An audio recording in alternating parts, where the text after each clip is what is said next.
الرحمن الرحيم مالك يوم الدين إياك نعبد وإياك نستعين اهدنا الصراط المستقيم صراط الذين أنعمت عليهم غير المغضوب عليهم ولا الضالين.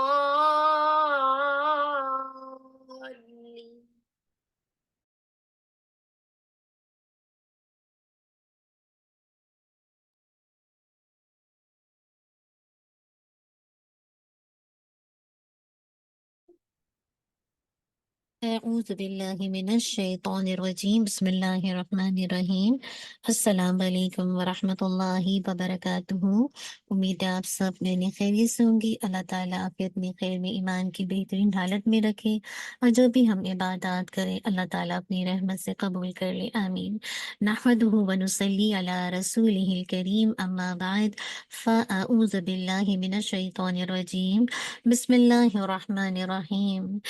رب اشرح لي صدري ويسر لي أمري واحلل عقدة من لساني يفقهوا قولي ربنا زدنا علما اللهم فقهنا في الدين اللهم إنا نسألك علما نافعا وعملا متقبلا ورزقا طيبا اللهم انفعنا بما علمتنا وعلمنا ما ينفعنا وزدنا علما اللهم وفقنا لما تحب وترضى اللهم صل وسلم على نبینا محمد وبارک وسلم۔ الحمد للہ، آنے سے پہلے آپ سب بہنوں نے اپنی نیتوں کو اپنے رب کے لیے اسپیشل خالص کیا ہوگا۔ اللہم اجعل عملی کلہ صالحا وجعلہ لوجہک خالصا ولا تجعل لأحد فیہ شیئا اللہم اصلح نیتنا وذریاتنا وزوجنا۔ انشاءاللہ آج جو ہمارا لیسن یعنی ڈے ہے وہ ڈے نمبر 4 ہے، اور آج ہم انشاءاللہ سورہ الحجرات کی آیت نمبر 1 کو دیکھیں گے، جس میں اللہ سبحانہ و تعالیٰ فرماتے ہیں یا ایہا الذین آمنوا لا تقدموا بین یدی اللہ ورسولہ واتقوا اللہ ان اللہ سمیع علیم۔ اے اہل ایمان، مت آگے بڑھو اللہ اور اس کے رسول صلی اللہ علیہ وسلم سے، پہلی بات، اور دوسری بات، اور اللہ کا تقوی اختیار کرو، یقیناً اللہ سب کچھ سننے والا سب کچھ جاننے والا ہے۔ سبحان اللہ، کتنی خوبصورت آیت ہے نا۔ اور یہ قرآن مجید میں 26 پارے میں سورہ الحجرات کے اندر یہ آیت آتی ہے، جس میں اللہ سبحانہ و تعالیٰ کہہ رہے ہیں کہ وہ لوگوں جو تم ایمان لائے ہو اللہ سبحانہ و تعالیٰ اور اس کے رسول صلی اللہ علیہ وسلم سے آگے نہ بڑھو، اور اللہ سبحانہ و تعالیٰ کا تقوی اختیار کرو، کیونکہ اللہ تعالیٰ سب کچھ سننے والا خوب علم رکھنے والا ہے۔ تو خطاب کس کو کیا جا رہا ہے؟ ایمان والوں کو، ایمان والوں سے خطاب ہو رہا ہے، اور فرمایا جا رہا ہے کہ اللہ تعالیٰ اور اس کے رسول صلی اللہ علیہ وسلم سے آگے مت بڑھو۔ کس معاملے میں آگے نہ بڑھو اس کا ذکر آگے نہیں بتایا گیا، لیکن مفسرین کرام نے اس کی وجہ بیان کی ہے کہ زندگی کے تمام امور، تمام معاملات میں اپنے آپ کو اللہ سبحانہ و تعالیٰ اور اس کے رسول صلی اللہ علیہ وسلم کی مقرر کردہ حدود کے اندر رکھو، اور کیا کرو، اور اپنے معاملات کو اللہ سبحانہ و تعالیٰ اور اس کے رسول صلی اللہ علیہ وسلم کے احکامات کے تابع کر دو۔ سبحان اللہ۔ آپ دیکھیں، یہ اس سے پہلے والی جو سورت تھی نا وہ سورہ فتح تھی، اس کا اینڈ ہوا آپ صلی اللہ علیہ وسلم اور آپ کی جماعت کے اوصاف کے بیان پر کہ کیا کیا آپ کی جو جماعت ہے ان کی کیا اوصاف ہیں۔ اب دیکھیے سورۃ الحجرات میں صحابہ رضی اللہ عنہم، جو کہ اللہ کے نبی صلی اللہ علیہ وسلم کی عظیم جماعت تھی، آپ کا احترام کرتے تھے، تو ان کو آپس میں رہنے کے آداب سکھلائے جا رہے ہیں، اور یہ ہم سب کے لیے ہے کہ ایمان والوں سے یہی کہا جا رہا ہے کہ کیا اس بات کو کہا جا رہا ہے کہ لا تقدموا بین یدی اللہ ورسولہ۔ اللہ کے نبی صلی اللہ علیہ وسلم کے مقام و احترام کا تقاضا یہ ہے کہ اللہ اور اس کے رسول سے آگے نہ بڑھا جائے، اور اللہ اور اس کے رسول سے آگے بڑھنے کا ایک مطلب کیا ہے کہ جو کچھ اللہ اور اس کے رسول صلی اللہ علیہ وسلم نے فرمایا اسے اپنے لیے کافی اور شافی سمجھا جائے، اور جو لوگ اللہ اور اس کے رسول کے بتلائے ہوئے طریقے کو کافی نہیں سمجھتے اور ثواب کی غرض سے اپنی طرف سے اضافہ کرتے ہیں نا، تو وہ دراصل کیا کرتے ہیں، وہ اللہ اور اس کے رسول سے آگے بڑھ جاتے ہیں۔ اللہ ایک اور دیکھیے، اللہ اور اس کے رسول کے ارشادات جو آپ کی سینگ ہے، آپ کے طریقے ہیں، اس میں نقص نکالنا، اس کو کم محسوس کرنا اور اس کے مقابلے میں اپنی سوچ کو، اپنی تھنکنگ کو مقدم جاننا، اس کو پرائرٹی دینا، یہ اللہ اور اس کے رسول سے یہ بھی آگے بڑھنا ہے۔ پھر یہ کہ جان بوجھ کر اللہ اور اس کے رسول صلی اللہ علیہ وسلم کی نافرمانی کرنا، اسی طرح قرآن و سنت سے مسئلہ ثابت ہو جانے کے باوجود اپنے فقہ کے مطابق عمل کرنا اور اسے مقدم سمجھنا، یہ بھی اللہ اور اس کے رسول سے آگے بڑھ جانا ہے۔ اور آج آپ دیکھیں گے اس طرح کی بہت ساری چیزیں ہیں جس میں لوگ اپنی، جسے کہا جائے جو ان کے فقہ ہے، جو ان کے مسلک ہے، وہ اس کو مقدم کرتے ہیں اللہ اور اس کے رسول کے حکم سے زیادہ۔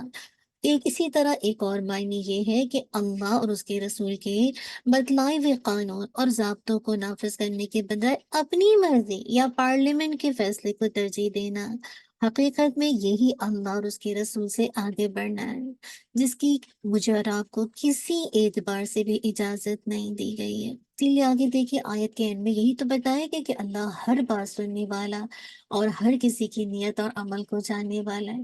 تو یہ ساری میننگ آ جائیں گے اللہ اور اس کے رسول سے آگے بڑھنے کے معنی میں۔